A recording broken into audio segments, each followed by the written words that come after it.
And today's episode is focused on 10 mistakes when it comes to fitness that I see wrestlers make. Now, these mistakes could be on show day, they could be leading up to show day, they could be in their training, in their fitness, their nutrition. These are just a wide variety and a broad range of mistakes that I see people make. I've made a lot of the mistakes myself, and I've learned from them, so I'm trying to make it a little bit easier on you guys out there so you don't make the same foolish mistakes that I made. Number 1. Too much cardio. So I know that you want to look TV ready, you want to be shredded, you want to have 0% body fat, and you want to have that year round. Now, first of all, it's not very sustainable to have 0% body fat or even a low amount of body fat year round. Your body is not meant to be that lean all year round. Now, I know that if there's a photo shoot coming up or a special wrestling event, it's okay to cut and get down to those low, the 1% or the single digits in body fat. But cardio is not necessarily the way to do that. It's in what you eat. It's in how you sleep. It's in how you train. So, especially if you are in the ring, rolling around, or if you train in the ring multiple times a week, or if you have multiple shows a week, spending hours on end on the elliptical or the Stairmaster or the treadmill, it's going to do you a little bit of disservice. Actually, it's going to have the reverse effect of what you want to do. It not only makes you a little more lethargic and it saps your energy, but it also can start to eat away at your muscles, which obviously you want to have full big muscles when it comes to the photo shoot or the big event, and looking flat or depleted, which can often come with too much cardio, will make you look that way. So that's a big no-no. I would recommend against doing too much cardio. A little here or there is okay, and obviously if you're not having a lot of shows, or if you're not training in the ring multiple times a week, you can make up for that by doing the cardio, whether it's walking, running, jogging, elliptical, Stairmaster, treadmill, whatever it is. But just don't overdo it. And everything, once again, it's moderation. So are you cardio bunnies out there, just take it a little bit easy on the cardio. Number 2. This should be a no-brainer, but apparently it's not. Common sense is not always so common. One of the mistakes I see is people eating junk food right before they go out for a match, or the day of a show, or the day of a photo shoot. Now, one of the blessings of being able to go wrestle for companies that have catering is that they have food ready for you at the venue before leading up to the show, all throughout the day. But that doesn't mean you have a free-for-all. That doesn't give you the green light to go and eat Snickers bars and pizza and donuts and ice cream, all of which, for some reason, is easily accessible and available at most catering. So it's cheap. It's easy for a company to order a bunch of pizzas for the wrestlers, but this is why I recommend that you bring your own meal prep and don't eat that pizza, don't eat the donuts, don't eat the Snickers, at least until after the show's done. The next one I would recommend is bringing your own food, because a lot of the times the catering at the venue isn't necessarily the most healthy. Sometimes it is, sometimes it isn't.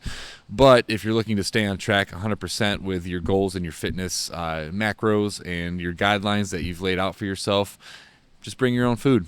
A lot of the times the shows don't have food also, so you're stuck without food. You start getting hungry, you're starving, and then everything looks good for you at that point. So you don't want to be stranded and stuck without a good, healthy meal or multiple meals leading up to that event or that photo shoot. So bring your own food.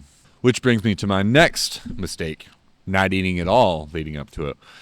Like I said before, you want your muscles to be full and round and look like they are firing, I guess, on all cylinders. And if you don't eat, the day before, the day leading up, you're going to look flat, you're going to look depleted, you're going to look smaller than you want to be. You're going to look dull. So obviously, have a carefully tailored meal plan, which I can help you with. I'll put my plan info in the show notes for those who are interested. I've been helping a lot of wrestlers and just people in general with their nutrition and their workouts. So if you have any questions, please feel free to reach out to me for that. But you need to have a good, solid base. Obviously, if you're going to wrestle, you don't want to do it on an empty tank. That can make you sick. That can make you dizzy. That can make you weak or lethargic.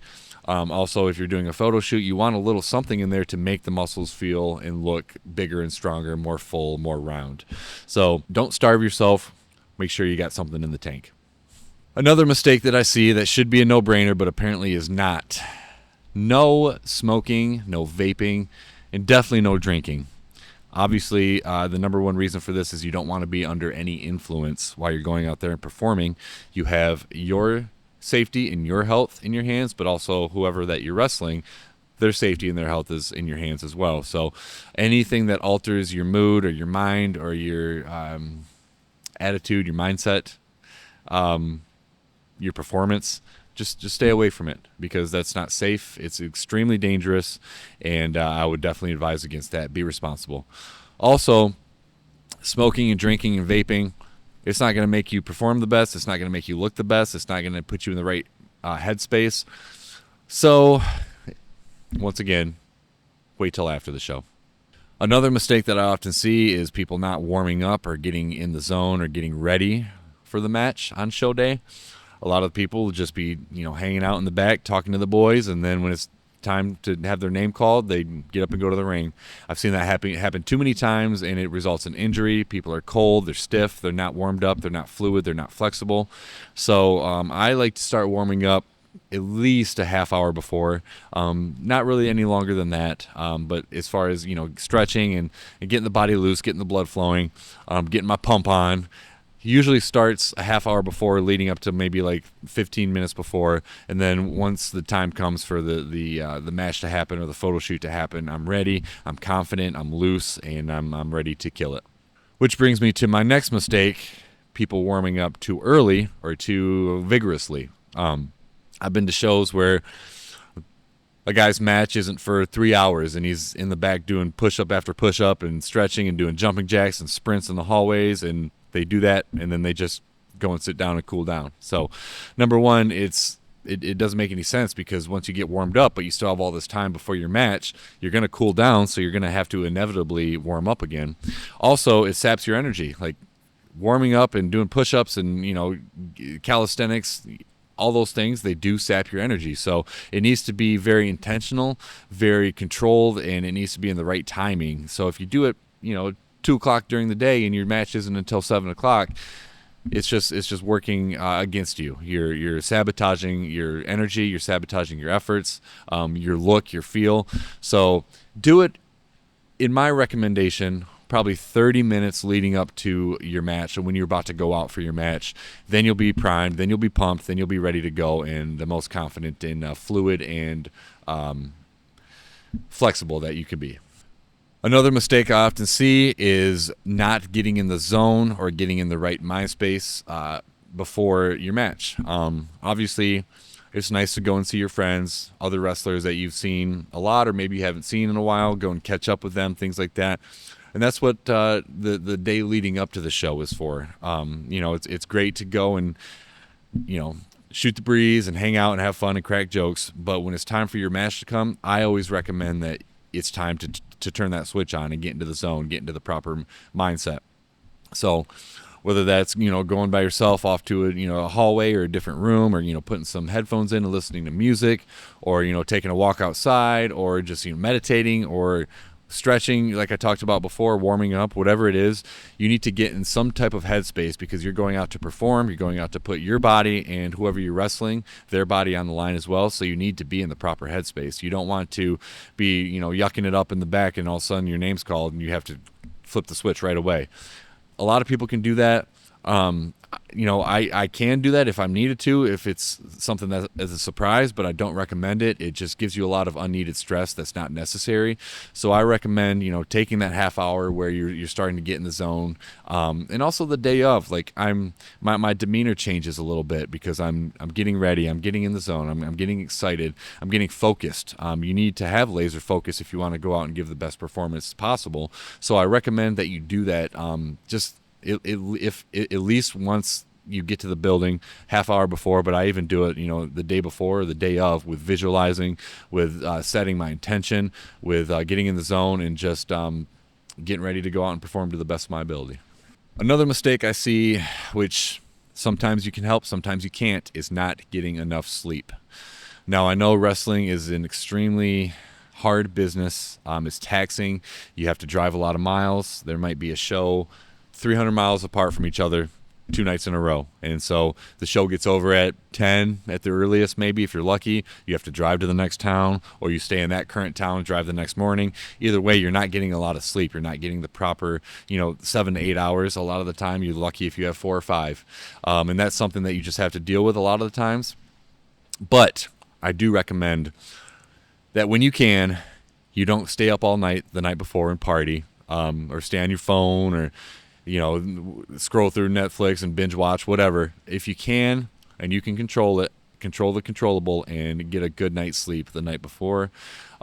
Everything that I talked about before, getting your muscles full and round and ready to perform and fire on all cylinders, getting in your mindset and your intentions and focus, that all starts with great sleep. Sleep is king, and if you are lacking in sleep, all those things can fall by the wayside, and especially your performance and the safety in the ring. If you're overtired and you're lethargic and you have zero energy, it just sets yourself up for failure in more ways than one. So when possible, please get enough sleep. Now, there comes time where sleep isn't necessarily possible, or a lot of sleep isn't feasible. So that's where our good friend, the energy drink, comes into play. I am a connoisseur of energy drinks. I only try to do them on show days, or usually after the show when I'm driving home, to just keep me awake, because usually it's a 3, 4, or 5 hour drive. And you get out at 11, sometimes midnight, sometimes after midnight. So to get me home safely, and that added stimulus, a lot of the times I'll do energy drinks just to keep me alert, keep me aware. But I see guys drinking 4 or 5, however many energy drinks leading up to the show to get them, pumped and excited and primed, whatever it is. But it kind of, at least for me, it gives me too much jitters. It puts me on edge. I can't really focus when I have too much caffeine, and I think that that all sets you up for failure as well. And then there's the inevitable crash. So whether it's hopefully not in your match, or right before your match, or after your match, when you drink that much energy drinks and that much caffeine is in your system, the crash will happen. So it's okay to partake in a few energy drinks. I usually wait until after the show and the drive home. But if you're going to do it beforehand, or the day leading up, or even after, just everything in moderation. All right, so my final mistake that I see is people not having discipline leading up to the event, leading up to the photo shoot, leading up to the show. And then the day before, or even the week before, they're like, oh shoot, I'm looking flabby. I need to get in the gym. I need to work out. I need to get ready for this show, which you should have been doing in the weeks, months, years leading up to it. It's a year-round sport, so you always need to be on top of your game. There is no off-season. There is no, I'll let my body go here or there, which people do that. But I'm a champion of stay ready, so you don't have to get ready, and that's all year long, because you don't know when the eyes are going to be on you. You don't know who's going to be at a show. You don't know who's going to see it. You don't know what position you're going to be put in. You might have something that goes on TV, or goes viral, or there might be somebody in the crowd. It doesn't matter. You might be called to a championship match, and you don't want to show up and fight for the belt looking all flabby like you need a bigger belt. Okay, you want to be as lean and as mean as possible. So don't waste your time that last week trying to crash diet and not eating and not drinking and trying to get those 3 months back that you relax on your diet. Instead, stay disciplined all year round. Do the things that are necessary. Control the controllables, which is how you eat, how you sleep, how you train, the type of stuff that you put in your body, food and otherwise, or that you don't put in your body, hopefully. And that way you won't have to crash the night before. You don't have to crash diet the week before. You're ready to go, and it's just a smooth transition from a normal day to a show day to a photo shoot day. So those are just 10 of the many mistakes that I see pro wrestlers doing in their career on show day and photo shoot day. Mistakes that I've made myself, and I'll probably make again, to be honest. But let me be a cautionary tale so you guys won't make the same mistakes that I have, and hopefully you guys will be tight and right and ready to kill it for whatever your opportunity is next. Thank you guys for watching. This is the Podcast of Champions. Until next time, be great, be excellent, show love, go make a difference, champions. Go mad. Love y'all.